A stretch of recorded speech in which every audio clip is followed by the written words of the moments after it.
The classroom was shaped like a bowl, with seats rising in curved rows toward the ceiling.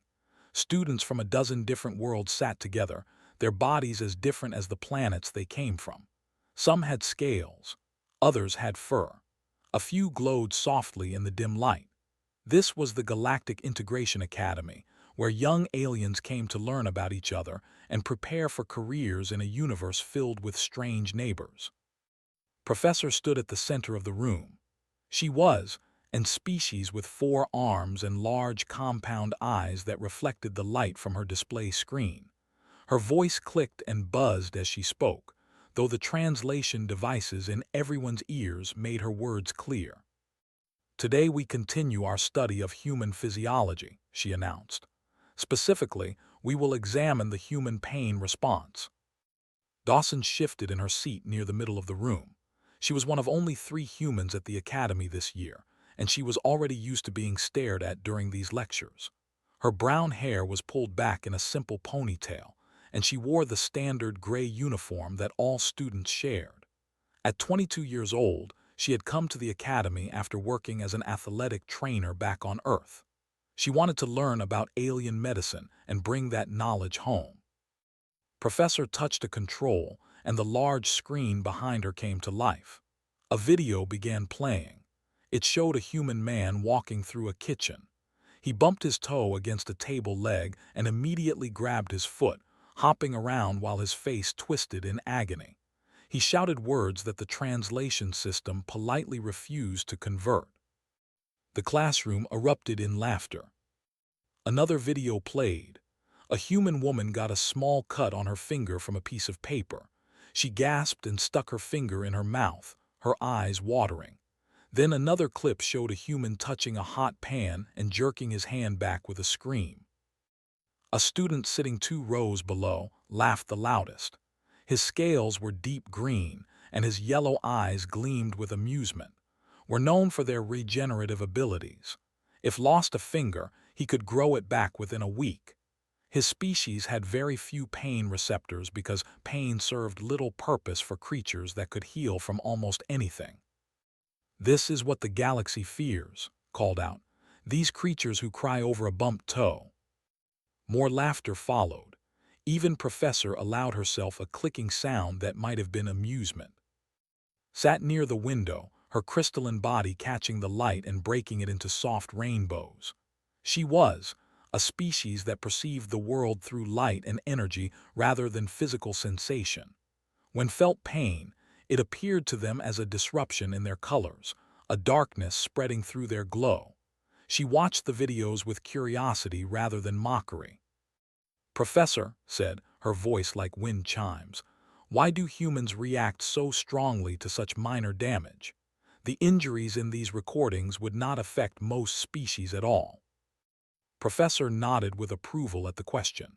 "An excellent observation. The answer lies in human evolution. Humans developed on a planet with countless threats, predators, diseases, environmental dangers.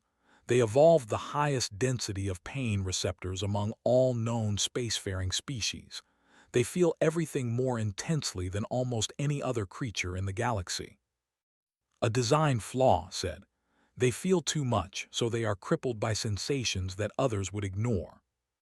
"That is one interpretation," Professor agreed. Wanted to speak up. She wanted to explain that there was more to the story than these silly videos. But she had learned during her months at the academy that arguing rarely changed minds. She stayed quiet and let her fingers curl into fists beneath her desk. "I have worked alongside humans," continued, enjoying the attention. "On a cargo station during a summer program. They complained constantly. Too hot, too cold, feet hurt, back aches, always something. I do not understand how their species survived long enough to reach space."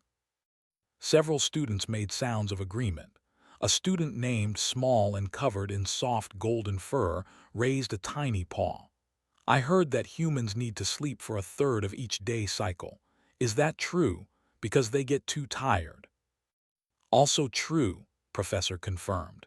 "Humans require significant rest periods and are quite vulnerable during them." "Fragile and dramatic," concluded. No wonder they needed so long to join the galactic community. They were too busy nursing their wounds. The class laughed again, kept her eyes forward and her mouth shut. She thought about the athletes she had trained back home. She remembered watching a soccer player finish a match on a torn ligament because her team needed her. She remembered a boxer who fought 3 rounds with a broken hand because he would not let his family down. But these aliens had never seen that side of humanity. They had only seen the stubbed toes and paper cuts. Professor raised 2 of her arms to quiet the room. Before we end today, I have an announcement. Next week, this class will participate in a survival exercise on the planet 7. You will be divided into teams of 6 and must navigate through wilderness terrain to reach a central meeting point. The exercise will last 5 days. It will test everything you have learned about cooperation, adaptation, and understanding your fellow species. The mood in the room shifted from amusement to excitement. Survival exercises were famous at the academy. They were challenging and sometimes dangerous, but completing one was a badge of honor. Teams will be assigned tomorrow, Professor continued. They will be mixed species groups, no exceptions. Turned and looked up at. His yellow eyes narrowed. Let us hope I am not burdened with a human on my team. I would rather not spend 5 days listening to complaints about blisters. Met his gaze and said nothing. She simply smiled, small and calm, and turned her attention back to the professor. She had spent her life around athletes who pushed through pain that would have made these aliens faint. She knew something they did not. The videos they laughed at showed humans reacting to pain. They did not show what happened when humans decided that pain did not matter. And the others would learn. One way or another, they would learn. Class ended and students began filing out, floated past and paused, her light flickering with soft colors. You did not speak today, she observed. Did the videos not bother you? Shrugged and picked up her bag. They only showed half the story. What is the other half? Smiled again, but there was something deeper in her eyes. I hope you never have to find out. She walked out of the classroom, leaving glowing with confusion behind her. The orbital station hung above 7 like a metal flower floating in darkness. Through the wide windows, students could see the planet below. It was mostly green and blue, covered in thick forests and winding rivers. It looked peaceful from up here, but everyone knew that appearances could deceive. Stood with the other students in the main departure hall, waiting for team assignments. She had packed light, just the basic survival kit provided by the academy plus a few personal items she thought might help. Her years as an athletic trainer had taught her to always be prepared for injuries, so she had added extra bandages and a small splint to her pack. Danny Park found her in the crowd and walked over. He was the other human in their xenobiology class, a 24-year-old geology student with a calm face and steady hands. Danny had grown up camping in the mountains of Colorado, and he moved through any wilderness like he belonged there. Nervous? He asked. Shook her head. Ready, you? Same, just hopping we get a decent team. A loud voice cut through the noise of the crowd. Instructor had arrived. He was an amphibious species with smooth gray skin and large dark eyes that never seemed to blink. His voice was wet and rumbling, like stones rolling underwater. Listen carefully, announced. I will read team assignments once. Find your teammates and proceed to your assigned shuttle. You launch in 1 hour. He began reading names. Teams of 6 were called out one by one. Some students cheered when they heard their assignments. Others groaned, waited, her heart beating a little faster despite her calm appearance. Team 7 called out, of Valor of Dawson of Earth, Danny Park of Earth. Heard before she saw him. His voice carried across the hall, sharp with disbelief. 2 humans, you assign me 2 humans. Fixed his dark eyes on the, do you have a problem with your team, student? Scales rippled with frustration, but he knew better than to argue with an instructor. No, sir, no problem. Good, Shuttle Bay 4, move. And Danny exchanged a look. This was going to be an interesting 5 days. They gathered in Shuttle Bay 4 with the rest of Team 7, glowed softly in the artificial light, her mood unreadable. Huddled near a wall, his golden fur fluffed up against the cold of the station. This stood perfectly still with all four arms folded. She was smaller than Professor and younger, but she had the same large compound eyes that seemed to see everything at once. Stood apart from the others, his arms crossed over his scaled chest. He looked at the two humans like they were broken equipment he had been forced to carry. "Let me be clear," he said. "I intend to complete this exercise with a perfect score. That means no delays, no complaints, and no weakness. Can you humans manage that?" Danny smiled easily. "We'll do our best not to slow you down." "Your best may not be enough." Stepped forward, keeping her voice light. "You know, humans evolved on what the galactic community calls a high gravity. Extreme temperatures, predators everywhere. We might surprise you." Made a sound that might have been a laugh. Propaganda. Every species claims there was difficult. Humans simply complain about it more loudly than others. The shuttle door opened, and a pilot waved them inside. The conversation was over for now. The flight down to 7 took about 20 minutes. Through the small windows, watched the forests grow larger and more detailed. She could see rivers cutting through the green like silver ribbons. Mountains rose in the distance, their peaks hidden by clouds. It was beautiful, but she knew beauty often hid danger. Instructor's voice crackled through the shuttle speakers. "Each team will land in a different zone. Your goal is simple. Navigate to the central meeting point within 5 days. Your path will take you through forest, across water, and over rough terrain. Work together.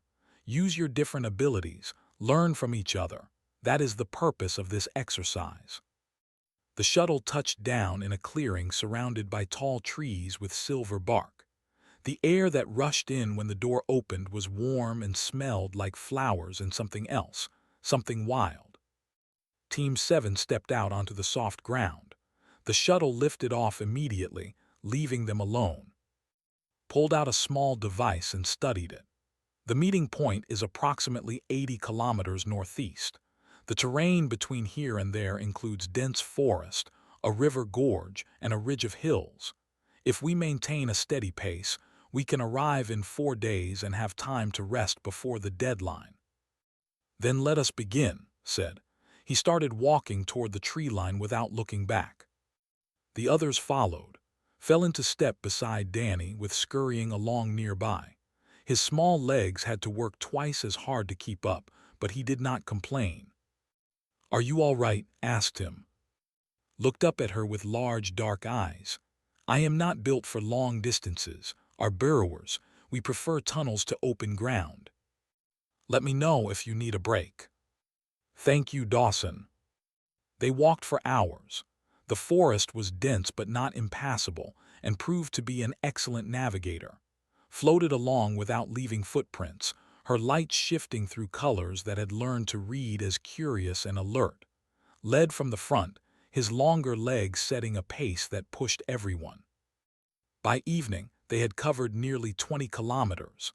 Finally called a halt near a stream where they could refill their water containers. "Not bad," he admitted, though the words seemed to cost him. "We made good progress." Sat on a rock and checked her feet. No blisters yet, thanks to the boots she had broken in months ago. Danny was helping treat a small scrape on his paw from a sharp branch. "How are the humans holding up?" asked, and there was still mockery in his voice but less than before. "Still walking," said, "still quiet about it." Made that laughing sound again. "We shall see how long that lasts." They set up a simple camp and divided watch duties. Took the second shift, sitting alone in the darkness while her teammates slept. The forest was full of sounds, creatures calling to each other, wind moving through leaves, the distant rumble of something large walking far away. She thought about the lecture and the videos. She thought about and his certainty that humans were weak. She thought about all the times she had seen people push through pain that should have stopped them, pain that would have stopped them if they let it. Tomorrow they would keep walking. The day after that, they would face the gorge. Did not know what would happen, but she knew one thing for certain. Before this exercise was over, would learn the truth about humans. She just hoped the lesson would not be too painful for everyone involved. Day 3 began with rain. It fell soft and steady through the silverbark trees, turning the ground into mud that sucked at their boots with every step. The team had covered good distance over the first 2 days, but now they faced their biggest obstacle yet. The gorge stretched before them like a wound in the earth. It was at least 30 meters deep, with jagged rocks at the bottom and a river rushing through with angry white foam. The only way across was a series of natural stone bridges, narrow paths of rock that connected the two sides in a winding pattern. Studied the crossing with her compound eyes. The bridges appear stable, but they are wet. We must proceed with extreme caution. Was already moving toward the first bridge. Single file, watch your footing, do not look down. One by one they began to cross. Went first, his clawed feet gripping the slick stone with ease. Followed, her 4 arms helping her balance. Simply floated across, her light dimming slightly in the rain as if she was concentrating. Danny went next, moving slow and steady. Waited for who stood at the edge trembling. His golden fur was soaked and plastered to his small body, making him look even smaller. "I cannot do this," whispered. "I am a burrower, we do not cross heights, we go under them." Knelt beside him so they were at eye level. "I know it's scary, but I'm going to be right behind you, one step at a time. Just watch my feet and copy what I do." Looked up at her with those large dark eyes. "What if I fall? Then I catch you." It was not a promise she should have made. The bridges were too narrow for heroics, but she made it anyway because that was what needed to hear. They started across, moved in tiny steps, his claws scratching against the wet stone, stayed close behind him, her hands ready to grab him if he slipped. The rain kept falling. The gorge kept yawning below them. The river roared like a hungry beast. They were halfway across when it happened. Stepped on a patch of moss and his back leg shot out from under him. He squealed in terror as he started to slide toward the edge. Lunged forward without thinking, her hands closing around his small body just as he went over. She caught him, but her own momentum carried her too far. Felt her balance go. She had a single moment to make a choice. She could let go of and save herself, or she could hold on and fall. It was not really a choice at all. She twisted her body as she fell, throwing back onto the bridge with all her strength. Then she was falling alone, tumbling down the rocky slope beside the gorge, bouncing off stones and roots and hard earth. She heard screaming. She was not sure if it was her or the others. Then she hit the bottom, and everything went white. When the white faded, found herself lying on a ledge about 10 meters down from the bridge. Not the bottom of the gorge, thank the stars. A small cliff of rock had caught her fall. She blinked rain out of her eyes and tried to move. Pain erupted through her body. Her left shoulder was wrong, bent at an angle that made her stomach turn. Her right arm was bleeding from deep cuts where the rocks had torn her skin. Her ribs screamed every time she breathed. Something in her left leg felt cracked, a grinding sensation that she knew meant bone damage. She heard voices from above. "Can you hear us?" That was Danny. She opened her mouth and forced words out. "I'm okay, I'm on a ledge." It was the first lie she had ever told that hurt more than the truth. The team found a way down to her, a steep but manageable path along the gorge wall. Danny reached her first, his face pale with fear. Came next then. Floated down last, her light flickering with colors that now knew meant worry. Was still on the bridge, too scared to climb down, but she could hear him calling her name. "Let me see," Danny said, kneeling beside her. Sat up despite the pain and looked at her shoulder. It was dislocated, the joint pushed out of its socket. She had seen this injury dozens of times during her training work. She knew exactly how bad it was and exactly what needed to happen. Dislocated, she said, keeping her voice steady. I need you to help me put it back. Stared at her. You need medical attention. We should call for emergency extraction. No, shook her head. If we call for extraction, the whole team fails the exercise. I'm not letting that happen. You cannot be serious. You fell 10 meters onto rocks. 12 meters, maybe. I've had worse. It was not true. She had never been hurt this badly in her life. But she said it anyway because the team needed her to say it. Danny looked sick, but he understood. He had grown up around athletes too, people who played through pain because the game mattered more than comfort. Tell me what to do. Found a stick on the ledge and put it between her teeth. She grabbed Danny's hands and positioned them on her arm and shoulder. When I say go, pull hard and twist. One motion. Don't hesitate. Danny nodded. His hands were shaking. His light had gone almost completely dark. The pain you are feeling right now would shatter a. How are you speaking? How are you giving instructions? Looked at her with eyes that held more pain than any of them could imagine. Because you need me to. She bit down on the stick. Go. Danny pulled. There was a wet popping sound that made turn away. Screamed through the stick, a sound muffled but terrible. Then she spat the stick out and breathed, deep and ragged, while the world spun around her. Good, she gasped. Good, it's back. She used her good hand to tear strips from her jacket and fashion a sling for her injured arm. Then she pressed bandages against the cuts on her other arm, wincing but not crying out. Danny helped her wrap them tight. When she tried to stand, her left leg nearly buckled. She felt the grinding in the bone and knew it was cracked, maybe broken, but it held her weight, barely. We keep moving, she said. Looked at her like he had never seen a human before. This is impossible. The injuries you have sustained would incapacitate any reasonable species. You should be unable to function. Took a step, then another. Each one sent fire through her leg and lightning through her ribs. She walked anyway. Pain is just information, she said. It tells me something is wrong. It doesn't get to decide what I do about it. She started limping toward the path that led back up to the bridge. The team followed in stunned silence.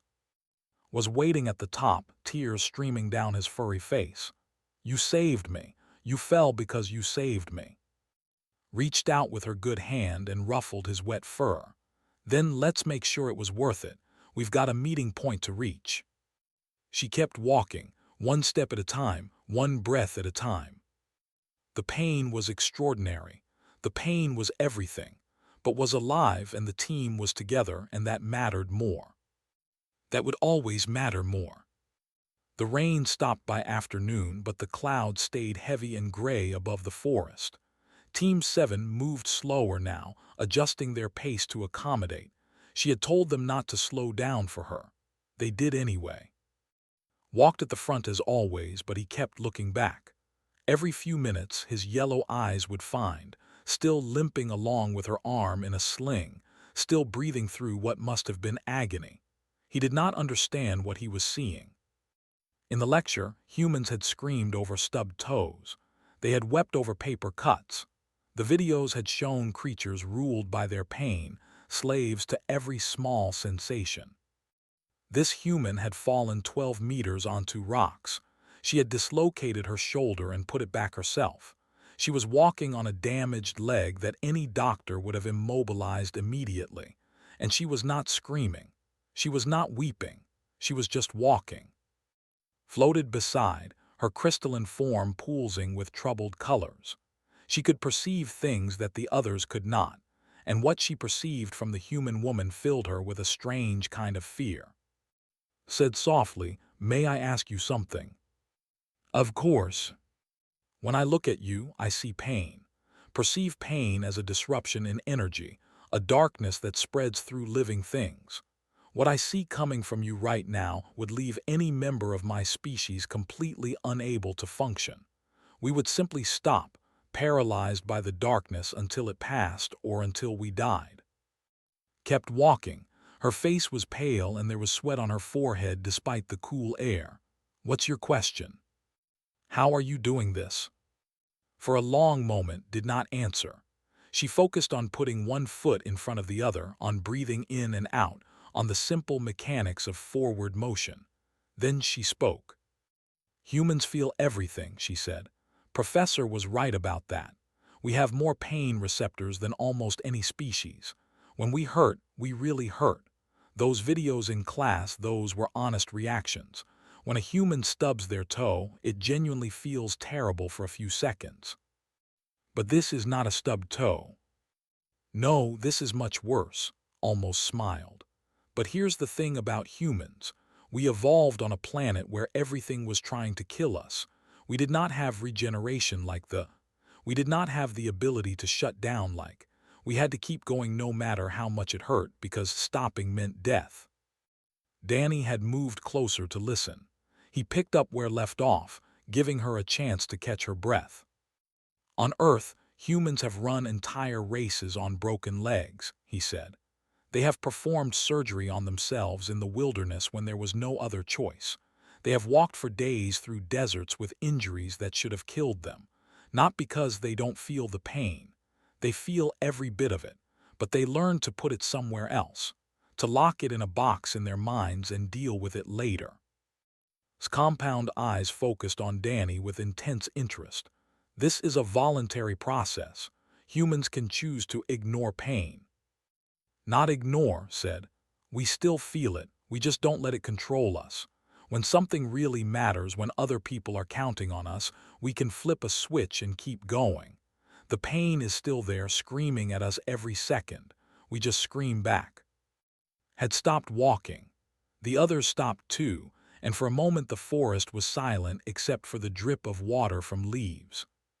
This is why the videos confused me, said slowly.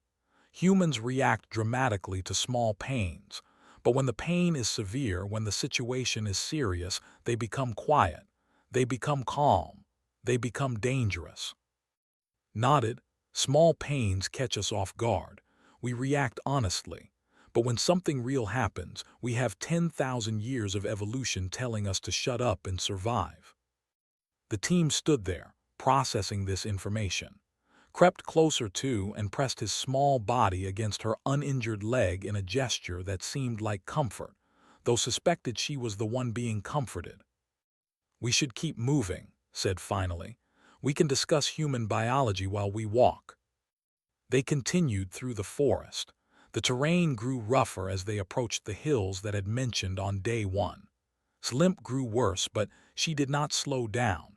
When they stopped to rest, she was the first one ready to move again. That night they made camp in a small clearing. Danny tried to convince to skip her watch shift, but she refused. I can sit and watch as easily as I can sit and sleep, she said. Probably easier. Lying down hurts worse than sitting up. She took the middle shift, sitting on a fallen log with her back against a tree. The forest sound surrounded her, familiar now after 3 nights in the wilderness. Her whole body throbbed with pain. Every breath made her ribs ache. Every small movement sent shocks through her leg. But she sat still and watched and waited because that was what the team needed. A small sound made her turn. Was awake, his golden fur silver in the moonlight that filtered through the clouds. You should be sleeping, said. Came closer and sat beside her on the log. I cannot sleep. Every time I close my eyes, I see myself falling. Then I see you falling instead. You fell because of me. I fell because I chose to catch you. That's different. Why? Why would you choose to hurt yourself for someone you barely know? Thought about the question. She thought about her time as a trainer, watching athletes sacrifice their bodies for teammates they had known for years. She thought about her parents, who had worked jobs that broke them down slowly so their children could have better lives. She thought about every story she had ever heard of humans running into burning buildings, jumping into freezing water, standing between danger and strangers. Because that's what humans do, she said finally. We protect each other. We protect anyone who needs protecting. It's not something we think about, it's just who we are. Was quiet for a long time. Then he asked the question that knew was coming, the question she had been waiting for someone to ask. Does it hurt very badly right now? Looked at the small alien beside her. His large, dark eyes held nothing but honest concern. She could lie to him. She could be strong and stoic and pretend that she was fine, but he deserved better than that. Yes, she said softly. It hurts more than anything I have ever felt. My shoulder is on fire. My ribs feel like they're stabbing me from the inside. My leg wants to collapse every time I put weight on it. I want to scream and cry and curl up in a ball and wait for someone to rescue me. His eyes went wide. Then why do you not do those things? Reached out and gently touched his furry head with her good hand. Because you're counting on me, because the team needs me, because if I give up, everyone fails. She smiled, and there was pain in the smile, but also something else, something warm and unbreakable. Pain tells me I'm alive. It doesn't get to tell me what I can't do. Leaned against her side, careful not to touch her injuries. I think I understand now. The videos in class showed humans reacting to pain. This shows humans choosing to be stronger than pain. That's exactly right. They sat together in the darkness until fell asleep against her side. Stayed awake, hurting and watching and refusing to let either of those things stop her. Tomorrow they would reach the meeting point. Tomorrow this exercise would end. But tonight, in this quiet clearing on an alien world, felt more human than she ever had in her life. Pain was the price of being alive. She would pay it gladly. The meeting point was a wide valley with a medical station at its center. White tents stood in neat rows, and shuttles waited on landing pads to take students back to the orbital station. Team after team had arrived over the past day, some celebrating their success, others being carried in on stretchers after encounters with Seven's wildlife. Team 7 walked into the valley on the morning of Day 5. They were tired and dirty and quieter than most of the other groups. They walked in a tight formation, with at the center, moving slow but steady on her damaged leg. Medical staff from a dozen species rushed forward when they saw the state of the human woman. A doctor ran a scanner over her body and made a sound of disbelief. Dislocated shoulder manually reset in the field, multiple deep lacerations on the right arm, 3 cracked ribs, hairline fracture in the left tibia. The doctor looked up with wide, dark eyes. You walked on this leg for 2 days. Had to get to the meeting point, said simply. This fracture should have made walking impossible. The pain alone should have caused you to collapse.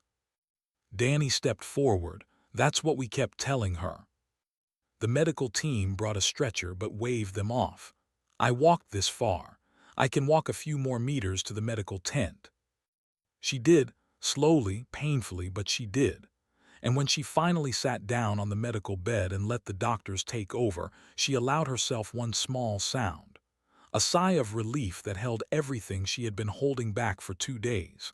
The tears came then, quiet and quick, wiped away almost before they could fall. The rest of Team 7 waited outside the medical tent. They did not speak much. There was too much to process.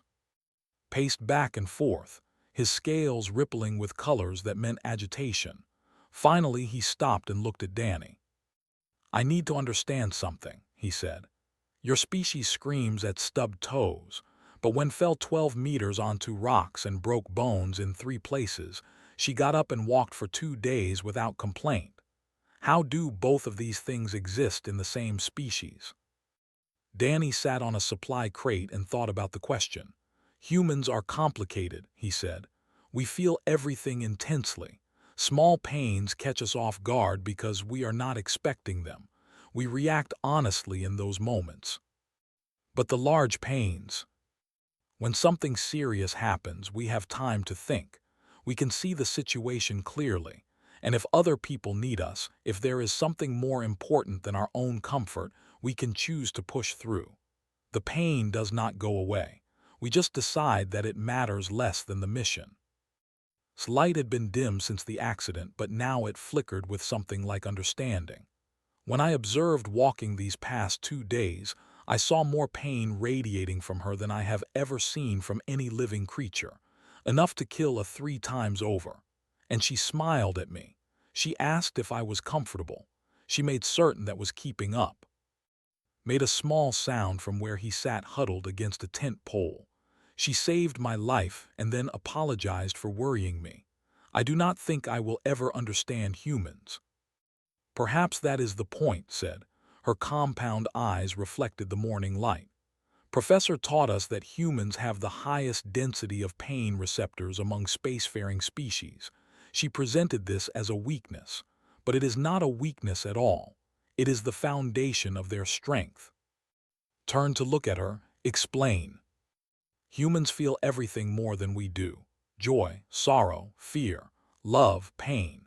They experience the universe with an intensity that most species cannot match.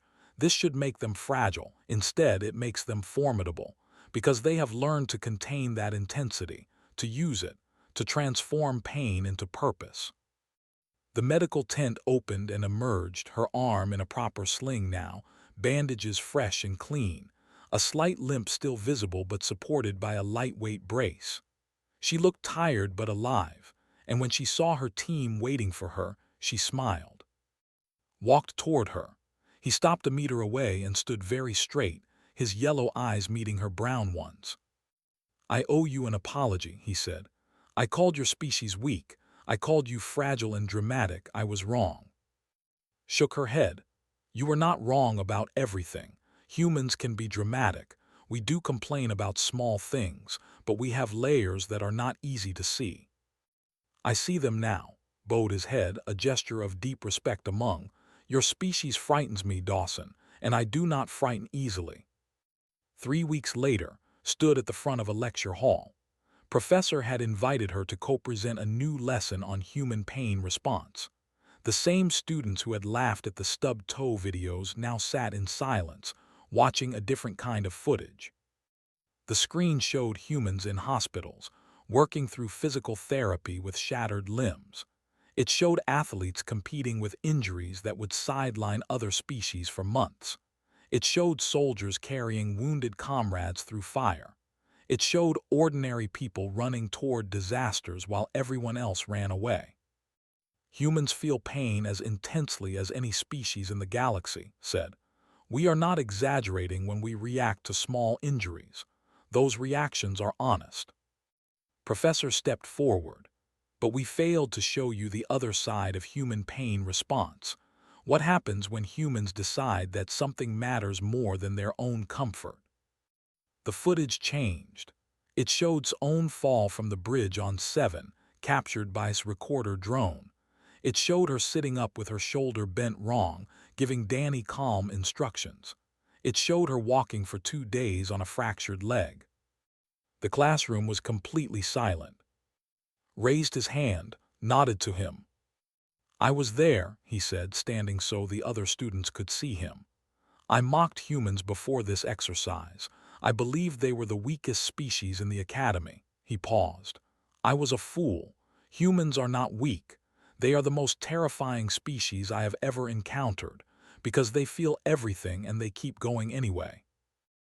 Light brightened in agreement. I saw her pain with my own senses. It was beyond anything I could survive. She smiled through it and asked if I was comfortable. Murmurs spread through the classroom. Students looked at each other with new expressions, new questions, new understanding. Humans did not evolve to be the strongest, said, or the fastest, or the most powerful. We evolved to endure, to survive, to protect the people who need protecting. She smiled, and it was the same warm smile she had given her team in the forest. Pain is the price of being alive. We pay it gladly every time. The lecture ended, and students filed out with thoughtful looks on their faces. Professor thanked and walked away, leaving her alone with her team. They had planned to meet for a study session in the library, but had found a better spot. A small garden on the academy grounds, quiet and green and filled with alien flowers. Had saved a seat between himself and sat across from her, and for the first time there was no mockery in his eyes. Had brought refreshments. Danny was already laughing at something it said. "You know," said, settling into her chair, "my ribs still hurt when I laugh, and my leg aches when the weather changes. The doctors say it might always be like that." Tilted his head. "Does that bother you?" Thought about it. She thought about the fall and the pain and the long walk through the forest. She thought about trembling on the bridge and's worried colors and's grudging respect growing into real friendship. "No," she said finally.